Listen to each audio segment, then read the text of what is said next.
Afternoon again, everybody. I hope you can hear us. I'm just not sure. The sound quality maybe isn't as good as it has been over the last while, so I hope the sound quality is okay. I'm not sure if you can see up behind me, just in the apex of the house here, there's a swallow's nest. And I'm reminded of the words of Psalm 84. I'm going to read the words of that psalm from the metrical version this time. How lovely is thy dwelling place, O Lord of hosts, to me. The tabernacles of thy grace, how pleasant, Lord, they be. My thirsty soul longs vehemently, yea, faints thy courts to see.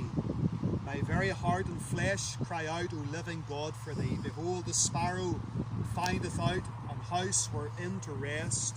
The swallow also for herself provided hath a nest, even thine own altars, where she safe her young ones forth may bring.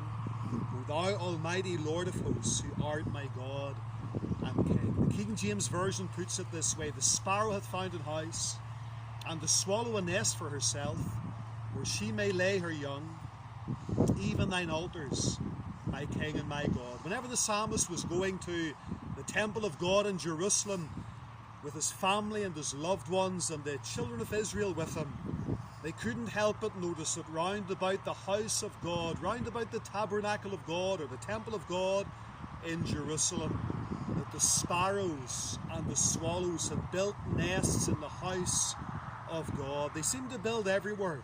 And you see here this beautiful swallow's nest, and the swallows come back and they migrate year by year, very often coming right back to the very nest that they built or lived in the year before. And the psalmist saw the same thing in the house of God. There's a swallow's nest.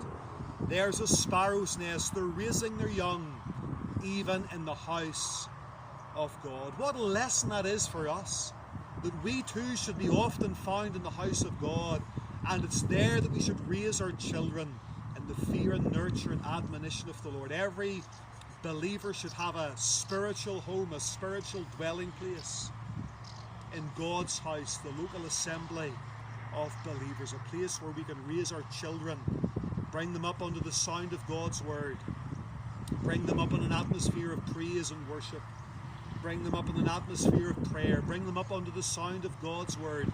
Many are forsaking the assembling of themselves together, but the psalmist says, how lovely is thy dwelling place, O Lord of hosts, to me. And the child of God should have a joy in their heart whenever it comes to going to the house of God. Nature has so much to teach us. And even the swallow and the sparrow has a nest, a dwelling place, raising their family, raising their young. It's sad to relate that the family, which is the building block of society, is disregarded by and large and counted as unimportant. Families that pray together stay together. Families that worship together and work together enjoy great blessing. Let's do the best that we can to raise our families for Christ. Let's take joy in going to the house of God, and let's worship Him in spirit and in truth. And let's raise our young, the children that God has given us, in the house of God under the sound of the gospel. Take the challenge to heart. Let's learn the lessons from nature, and let's rejoice. Read Psalm 84 for yourself. It's a blessed and a wonderful psalm. Read it for yourself, even after this devotional is over. Full of promise. I think at verse 11, the Lord is a sun and a shield. The Lord will give grace and glory. No good thing will He withhold from them